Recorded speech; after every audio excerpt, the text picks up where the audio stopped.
I'm here in Edinburgh, and Frances is just around two corners from me in Edinburgh at Abbey Mount Studio. So Frances, hello, can we see Frances? Hello everybody, thank you so much for coming.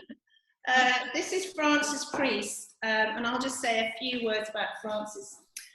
Frances graduated from Edinburgh College of Art in 1999 with a first class honours in ceramics.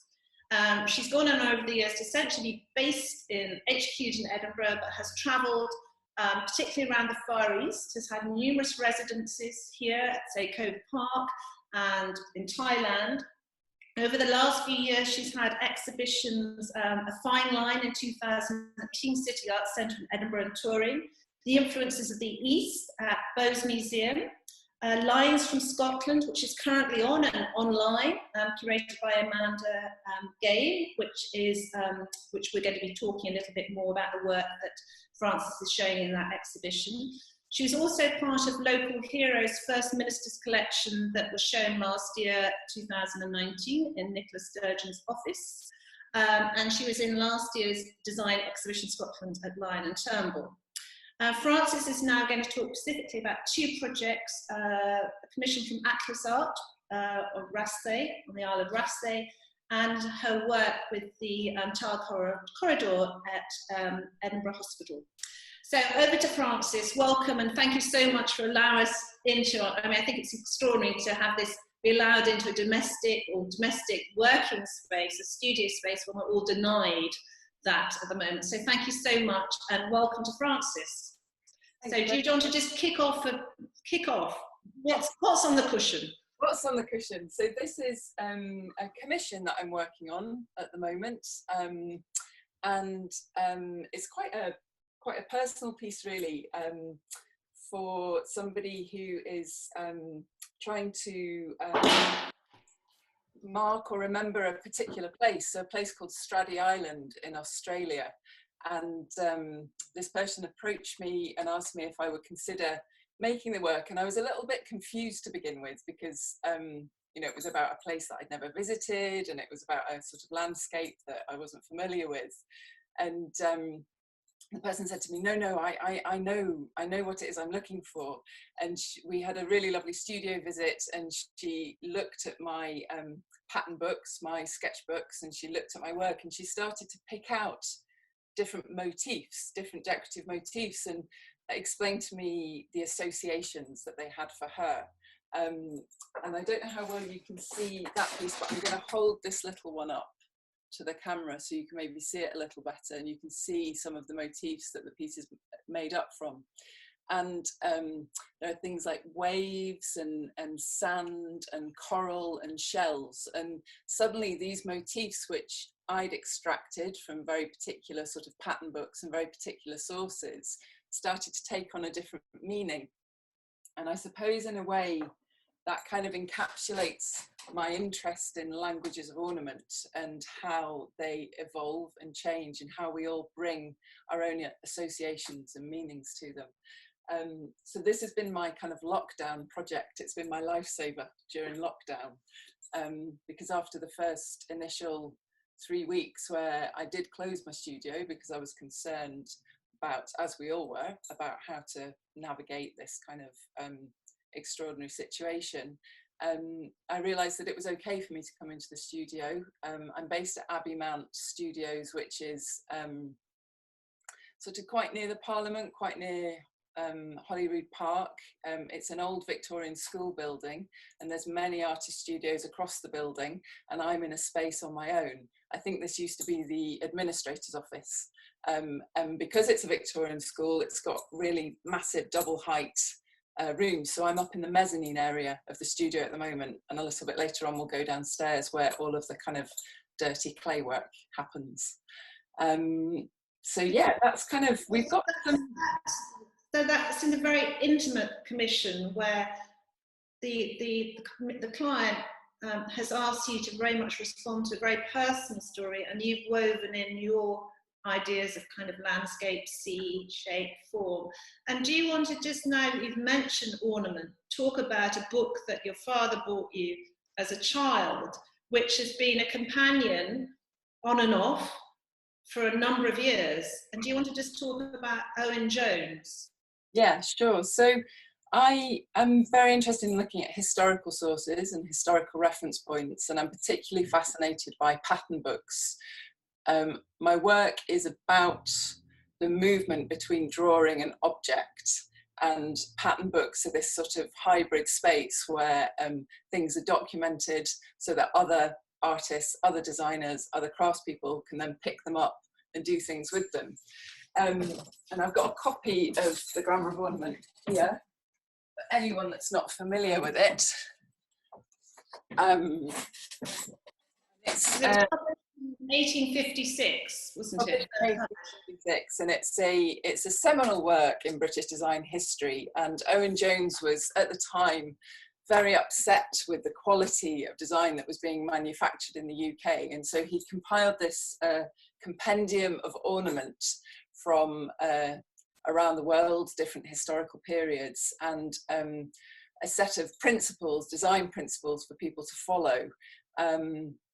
And it's a beautiful, beautiful book. And I've had it in my life since I was a little girl because my dad bought a copy of it for me. I don't think particularly realising the significance of the book, but recognising, because I used to make lots of little brightly coloured drawings all the time, very detailed things all the time, that he thought I would like it. So my sort of early memories of this book are looking through these extraordinary pages, and it's full of very beautiful plates of pattern. And I can remember... So how old were you when you first encountered this book? I don't know, it was probably like maybe 9 or 10, I would have thought. I'm not actually sure. I need to ask my dad, but he probably won't remember. I don't know. But I just got memories of sort of tracing, you know, following my fingers around the patterns. So almost like physically interacting with them. And some of the pages, you know, I have my favourite pages. And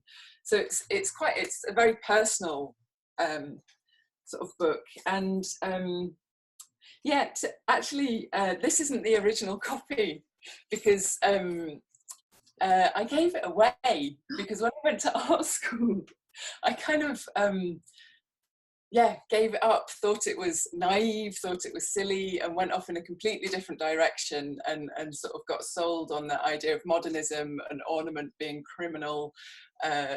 And so I had to buy another copy, which I feel awful about, and I don't. That's quite a thing. It's one thing to put at the top of the bookcase, or exactly. It was you do these things, don't you, when you're kind of a student and trying to, you know, find your way. So when did you buy that copy? When did you kind of come clean with your fascination and interest with? So so it was quite an interesting story. So I was teaching, I studied at Edinburgh College of Art, went off and did a few things, and then I went back and started teaching there. And very sadly, the decision was made to close the department, the ceramic department at Edinburgh College of Art. And that was quite a challenging moment. And there was a lot of talk at the time about how craft wasn't that relevant, and particularly ceramics, a materials-based course, didn't sort of, you know, conceptually make sense. And so it was quite a difficult moment, really. And in response to that, I decided to disappear off to Thailand for a year and work as an artist in residence in an international school. And just prior to that, I travelled to Japan for a couple of weeks to take part in a Crafts Council exhibition in Tokyo, and spent 2 weeks in Japan, and then following on from that went off to Thailand for a year. And I hadn't travelled outside of Europe prior to that time, and so I was 29 at that point.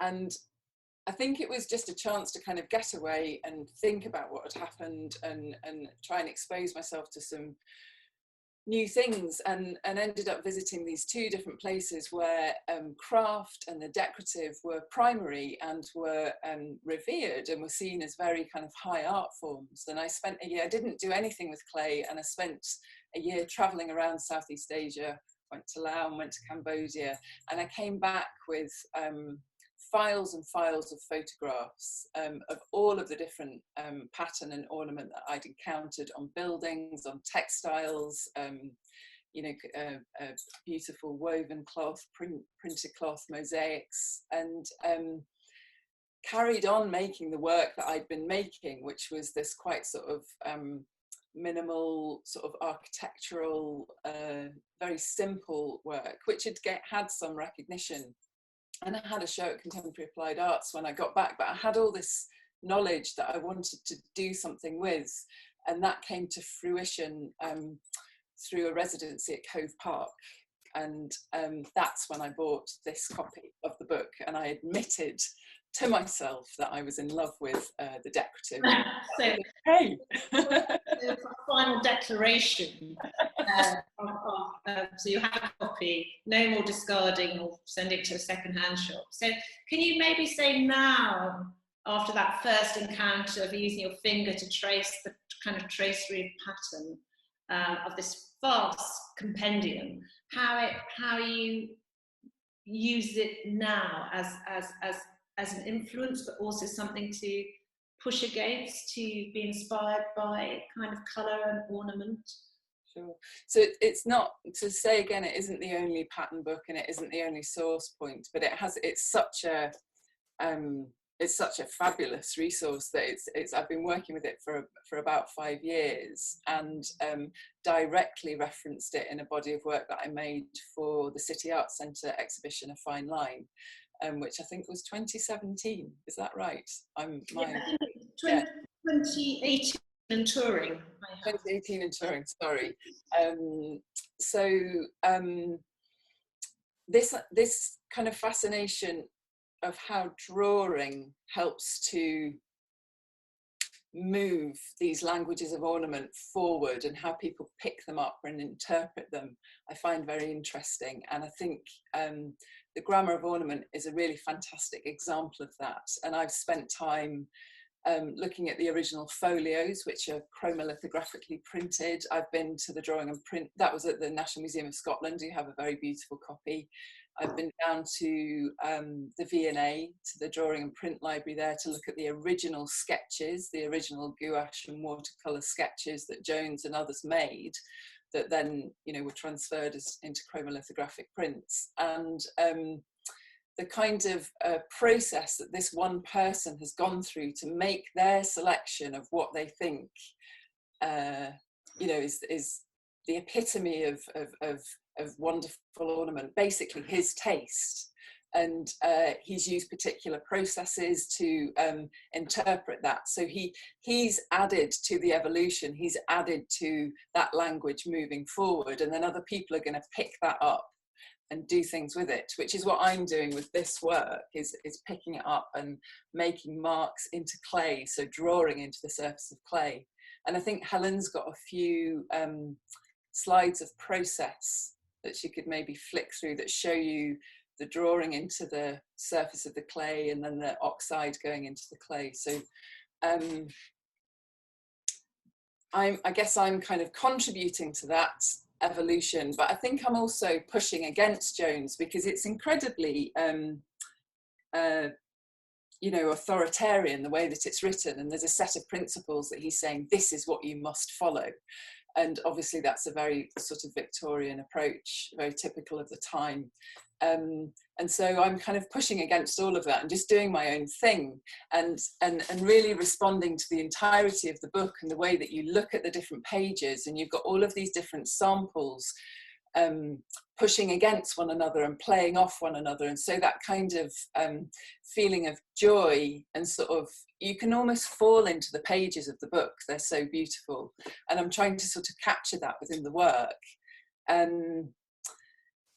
For sort of a long time, or ever since I've sort of come back to the book, I've been aware, I've had an increasing awareness of the problems, the fact that the book is problematic, and that's obviously come to the fore in the recent past couple of weeks, really. The book is very much from an empirical standpoint, it was put together at the time of the British Empire, and the first chapter is entitled Art from Savage Tribes, and it moves from there right through to the Italian Renaissance. And I've had discussions about this with people and the problems of using this book, but those have always been in private. And I've been challenged in the last couple of weeks that this is something that I need to address directly, and I need to start actually talking about the wider history of this book and how it sits within that context. And I think that's something that we're all kind of thinking about at the moment. Absolutely. Do you want to now go move westwards to Rassay? Yes. Yeah. Shall I relocate? Yeah. So at this point, Frances is going to descend the stairs from her mezzanine level, and she's going to go down, taking her laptop with her, as you can see. So this is her studio, books, comfy chair, yeah. Yeah, and descend the stairs. That's right. Ooh. Mind how you go. Trying not to fall over as I do that. So welcome, newcomers. So Frances is now downstairs in her studio. There's our logo. Here she is, and is now going to talk specifically in more detail about a couple of projects. So do you want to start off with about where the Isle of Rassay is? And yeah, so in 2015, I embarked on a project with Atlas Arts at the invitation of the founding director, Emma Nicholson. And Atlas Arts is based up on the Isle of Skye, and they're an arts organisation who work out with the walls of the gallery and use their location as their place for siting work, and work with lots of artists who are interested in making a response to that region. And I was initially invited up just to go and give some talks. They had a little radio show, and I went and gave some talks in a local college, and sort of started discussing with Emma, you know, ideas around my work. I was talking about the grammar of ornament at that point, and I'd had after the Cove Park exhibition, I'd had a solo exhibition at the Scottish Gallery that was called Objects of Touch and Travel, and it was all about my experiences of ornament and pattern in Southeast Asia. And so I was interested in thinking about the idea of languages of ornament in a location that was closer to home. And so the sort of idea of working with a Scottish landscape emerged, and developing a language of ornament in response to a Scottish location. And Emma directed me towards the island of Rassay, which is just off, just kind of off a short ferry ride away from Skye. And on that island is a house called Rassay House. And it's I think the original house is like 1700s, but then there's Victorian additions to the house, and it's one of many, you know, many Victorian houses that populate the Highlands of Scotland, and it's currently it's in community ownership, and it's run as an outdoor activity centre and hotel. And the history of the house is that they had the community did up the house, and then they had a fire in the house, and so the interiors were obliterated. So any kind of history of the decorative and ornament that might have been inside that house was completely obliterated during this fire. So it was a blank canvas to work on. So it was quite an interesting surface or place to apply work to. And fortuitously, on the island lived a man called Stephen Bungard, who is a botanist who covers that region of Scotland for the Royal Botanic Society. And Stephen and I teamed up and started working together and went on lots of... I kind of, through conversations with him and through conversations with Rassay House and with Atlas, developed this idea of creating a set of surface patterns that would depict plant habitats across the island. And that started with me making lots of little research drawings going around the island. These are just on little post-it notes. So I was going out with a little block of post-it notes and making lots of drawings of plants that I thought were interesting. And then I go back to Stephen and say, what do you think of this? And where does this belong? And what is it? And we slowly started to develop 7 distinct habitats and a set of plants for each habitat that were typical, that would sort of describe that habitat. And that was developed into a series of drawings, which then became ceramic surface. And I think, yeah, if we just, as we flick through the slides, you'll kind of see that story emerge.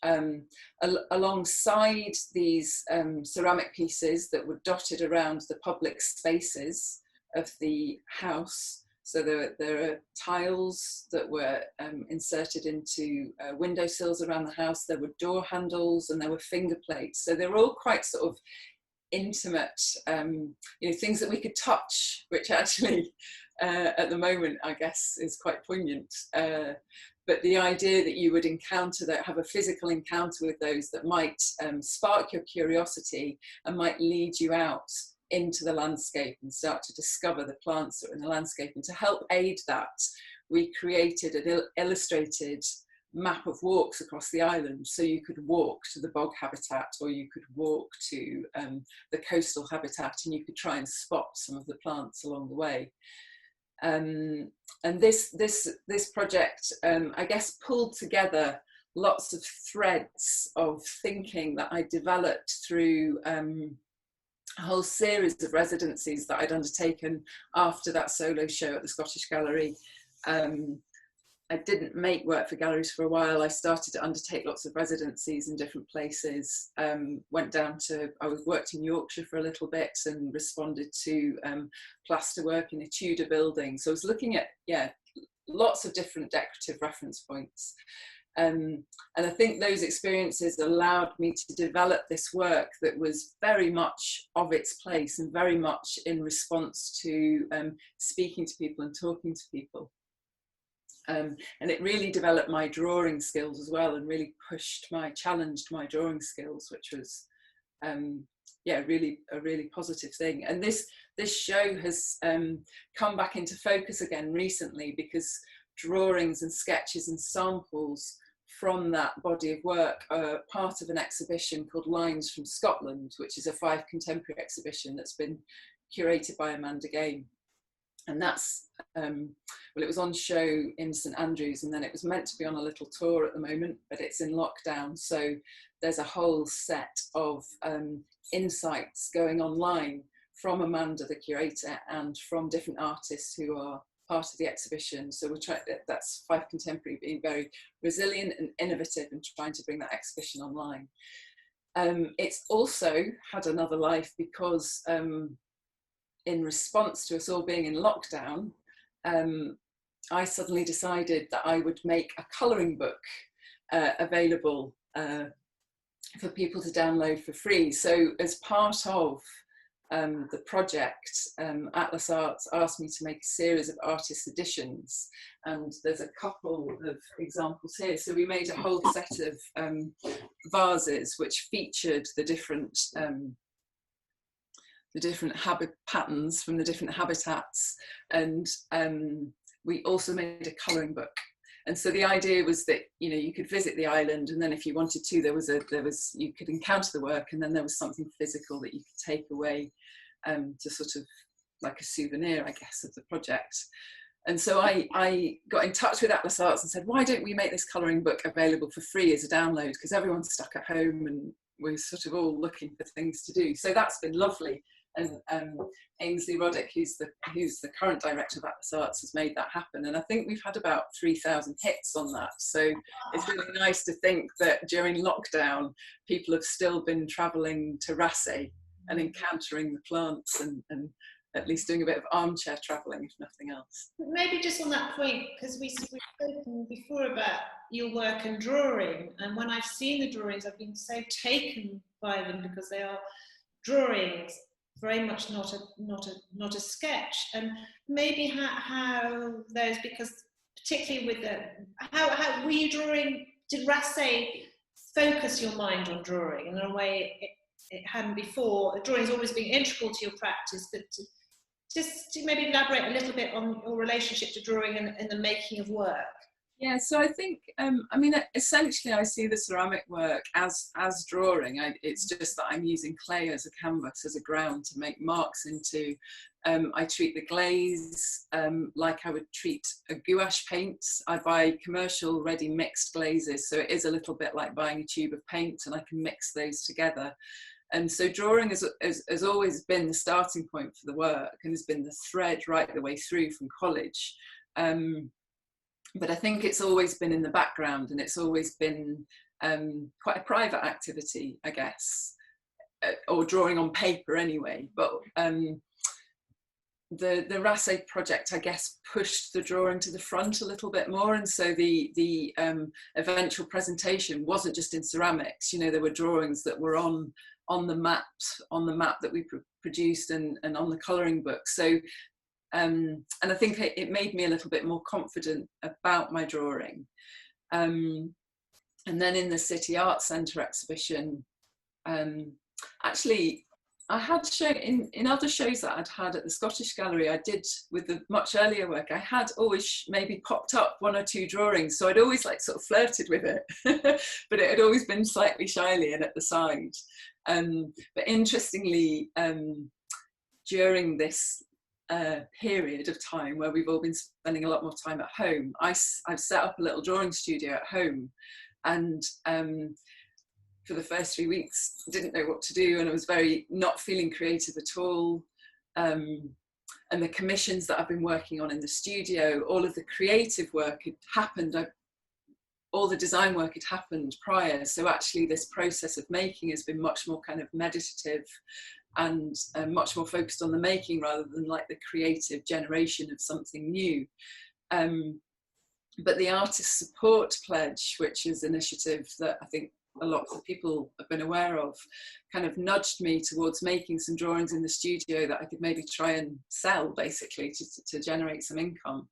And that's been a really lovely experience, because that has pushed the drawing to the front a lot more, and I've been quite playful with that. And I think because of the situation that we're in, I've felt less precious, and I've sort of, we're all experimenting and we're all sort of trying new things, and we're maybe all being a little bit more relaxed about you know, like doing these sort of, nothing's as slick anymore, like these Zoom interactions. We're kind of seeing everybody's homes, and it becomes much more intimate and much more of a leveler maybe. So I've maybe felt more confident to put my drawings forward.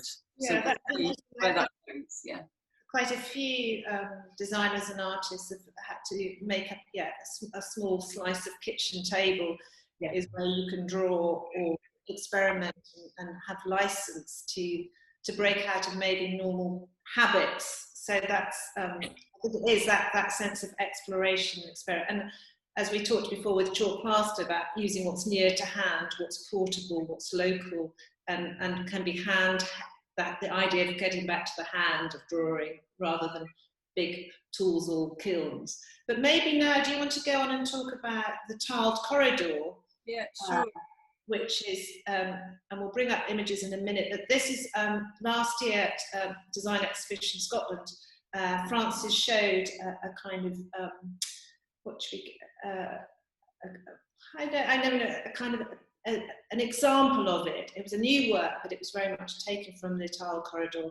And when I went to see the tiled corridor, I suppose it was last year, I was so moved by this work in a kind of hospital environment. And again, that remembering that those interiors and exteriors of places like hospital was so important to give visual kind of comfort, support, diversion to people both in hospital, working within hospitals, So yes, for Frances, just maybe tell a little bit about how the commission came about, because again, this is interesting that sometimes arduous journey with a commission and various stakeholders, but this was a complete triumph. So maybe just elaborate the beginning and then the flourish. Sure. So I mean, partly from a practical point of view, to sustain a practice, I take on design commissions, and that's a means for me to generate an income. And I very interested in siting work in public spaces because it increases the audience for the work.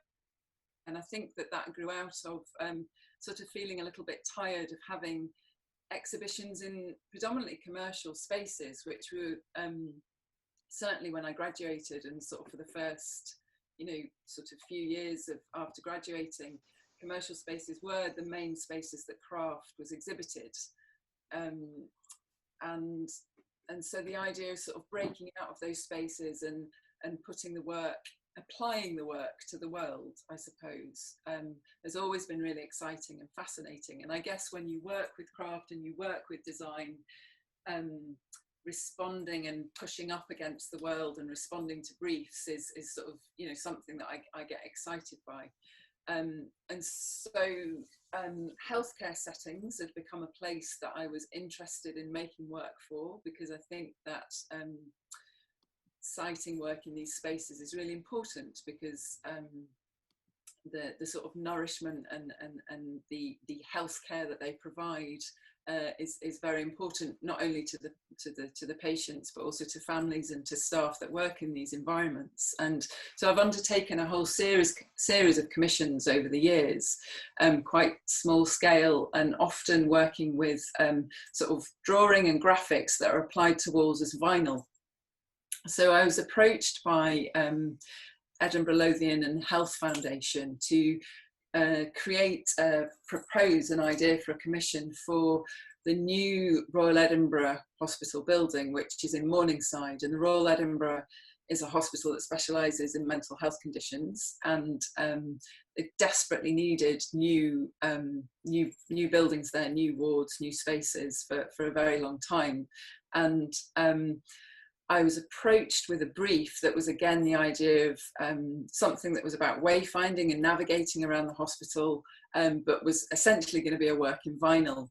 And I just thought, I really don't want to do that anymore. I want to make something in ceramic. And I'd worked on the Rasse project, so I guess there was a sort of level of confidence there after embarking on that work. And so proposed in the interview that I make some work in ceramic. And didn't think that I'd get selected, but the panel had the vision to kind of take the gamble, and then we decided through conversation to that we could expand the budget as well to allow for that to happen. And during the kind of germination of the work, there were lots of false starts because the building didn't run on schedule, and so what became a project that was meant to be installed prior to the building opening then became a retrofit project, and we had to wait for the building to be up and operational, and then we had to resite the work. So it had a really long gestation period. And I was also meant to work with patients to generate an idea, and those opportunities didn't arise. And so through these difficult circumstances, it actually allowed me quite a lot of freedom and a lot of space to really think about the work that I wanted to make. And I started to delve into the history of the Royal Edinburgh building and connected up to Craig House, which had been an asylum in a Victorian building, which was the precursor to the Royal Edinburgh, and it had these magnificent Victorian interiors. And whilst I couldn't visit the building because it's now in the hands of private developers and is going to become beautiful flats, the building and the interiors are all really carefully documented by Historic Buildings Scotland and on their Arkhams archive. So there's a really good digital archive. And scanning through that archive, I came across a set of Victorian tiled stairwells. And that was kind of the moment that I had a hook that I could develop a design from. And so I took the motifs and patterns that were in those tiled stairwells and used those as a starting point for developing this tiled scheme for a corridor in the hospital. And whilst undertaking that research, I also travelled down to Shropshire, to the Ironbridge Gorge, to Jackfield Tile Museum, which is, for anybody who's interested in tiles, is kind of a mecca for tiles. And on the site, as well as the museum, there is a manufacturer called Craven Dunhill Jackfield, who specialise predominantly in heritage projects. So they work with moulded glazed Victorian tiles and encaustic tiles. And meeting them sort of as you know, a light flicked on again, and I realised that I could, if I collaborated with them, I could scale up the work as well, and really try and capture the essence of those glorious Victorian tiled interiors, but try and do something new, try and push it in a new direction. And so this was quite a new prospect for me, to actually start to work with the manufacturer. And the image that's up at the moment, when I went down to visit the work being produced, it was quite a big moment for me to see all of those tiles and what had been lots of little originals that I'd made in the studio suddenly had been scaled up and had become 2,500 tiles in total. So that was, yeah, I guess the gestation and process of making for that work. And it's been a really wonderful experience to make that work and to create something that's so rich and so detailed, so joyful, so tactile within what is quite a functional and austere healthcare space.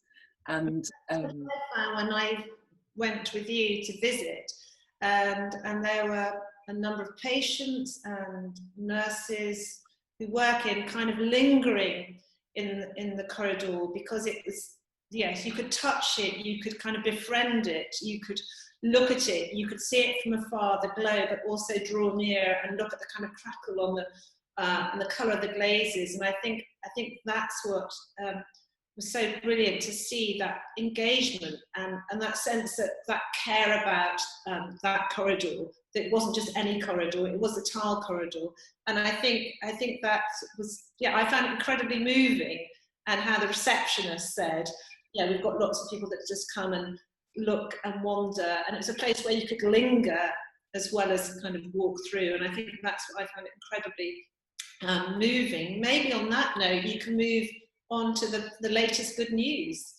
Yes, so I found out yesterday that my proposal for a set of much smaller scale, very detailed tiles that are going to be made here in my studio has been accepted for a new haematology centre, which is going to be built at the Western General Hospital. And it's one of a series of artist commissions which is being curated by Arabella Harvey of Roundtable Projects. So in this time of crisis, I'm absolutely overjoyed to find that I've got this really exciting piece of work to look forward to over the coming months. It's quite a short timescale, isn't it? That you've got. Yeah. So I think at the moment we're looking to have the work installed in December. And my plan, my proposal, based on a kind of an outline brief that was given, is that I'm going to look at the pattern book archives for Nairn's linoleum factory in Kirkcaldy, and also David Methan potteries, and try and create a set of decorative surfaces which respond to those pattern books. So I need to start working out how I'm going to get myself into that museum archive during lockdown, which is going to be an interesting challenge. When Frances and I were talking about this brilliant news, I'm totally thrilled about working with Nairn's Lino archive, because I've always been so, and again, they had pattern books when you think about their great patterns that they used to make. So there were Owen Jones and there was Nairn. So I think it's again this thing. So I think that's such brilliant news. And maybe